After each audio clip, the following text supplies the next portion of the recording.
Orinsi. Onye ka nkene? Ọ Mazi Ndukaku. Ịmazi m. O Ndukaku. Kedu?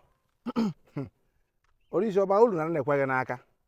Onye na-akụ nsị na onye ara akụ nsị abụrụ n'ofu ife.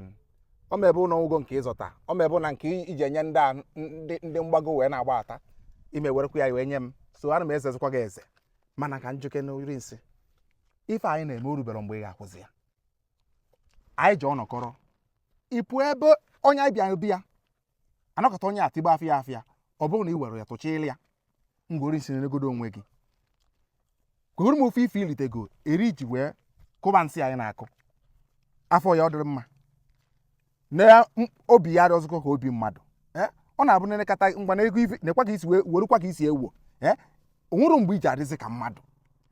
Afọ ọnụ onwere mgbe o ji adị ka afọ ọnụ mmadụ chacha mgbe na-ajụzi sị ịma nwere ihe atụgharị ya werezi ya zọba ndụ azọba.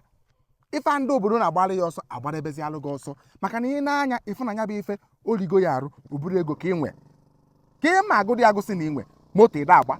O nwere ụmụ ya arụfọ ụmụ niile agụụ na-akwara ịnwefe anya. Ọ na-abụ nnerekata gị ọ na-ewute m nsị na iwere ife akịta ị na-eme tụgharịa ya were azọba ndụ. Oge na-adịghị anya ịba ụba nwee ego mana ọma na ọma nkwe gị mme mana achọrọ m ka itinye ya n'echiche. Ọ ya abịa nwa ka e nwee ezigbote okwu anyị ekwu n'isi maka na ka nna afọ eketa enwekwa nsogbu dịkwa o mana ya dịbagodo. Ndukaku.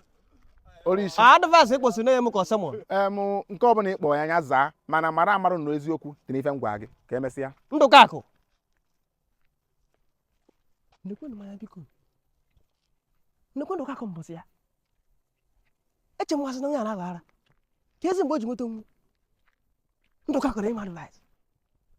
Na mkpọrọ nkụ enwere m afọ nto mụnwa were isi agụta ọkụ.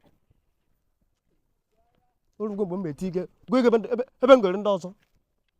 Mụnwa n'aka anago m anya. How many years ka ndụ? It's okay.